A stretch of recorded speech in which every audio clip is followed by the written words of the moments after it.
And now Chuck Marino, a former Secret Service supervisory special agent. Chuck, thank you so much for your time. So we just heard parts of that in Elizabeth's report there. The chaos, one officer saying somebody messed up, obviously using different words. But this new body cam video is really eye-opening to the average American, particularly since we all know what would ultimately happen. But for you and your history, what stands out to you most in this new video?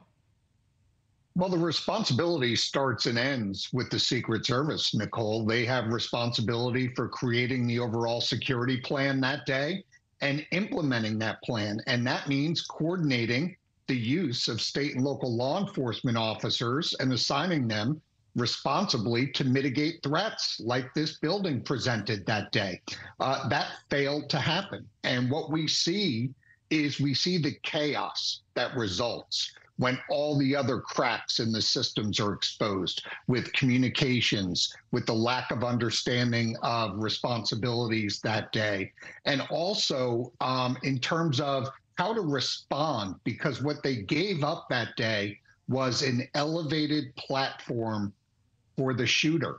And so law enforcement was set up to fail that day based on the poor planning. You know, and Chuck, is the how any clearer with this new video? And when I say how, I'm talking about how Thomas Crooks was not only able to get up there with a weapon, but also follow through with his deadly act. Obviously, the former president wasn't killed, but Corey Competeur was. Well, you have 5 ongoing investigations / reviews of the Secret Service right now.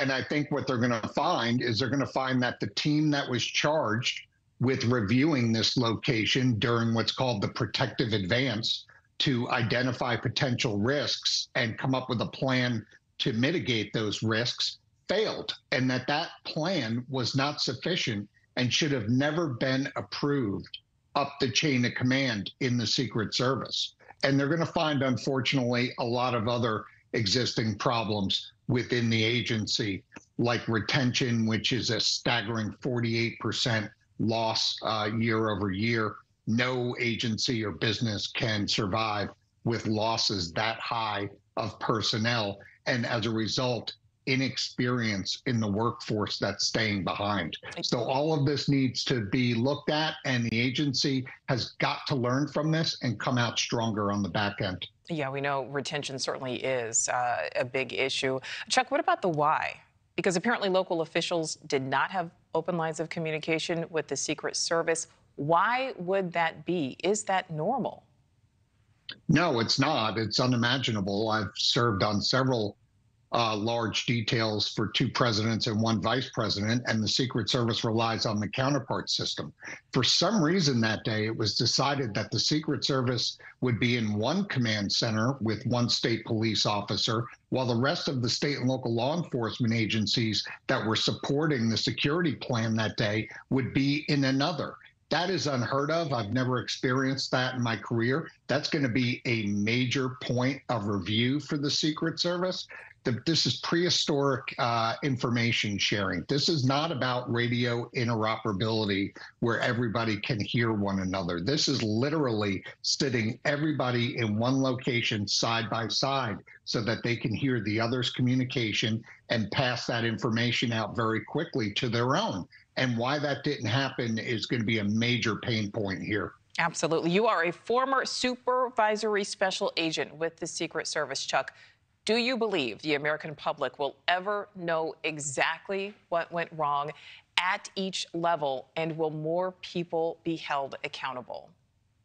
Well, there's no reason for these investigations that I just defined to take extensively long. We're dealing with 1 site here and the failures at that site. So they need to get these investigations wrapped up quickly.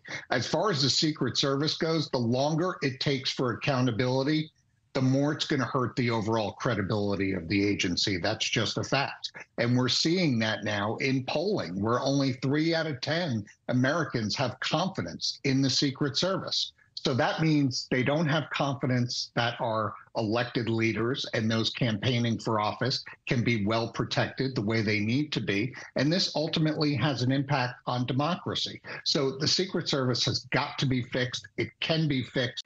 Thanks for watching. Go to joinnn.com to find News Nation on your screen. And don't forget to click the red subscribe button below to get more of News Nation's fact-driven, unbiased coverage.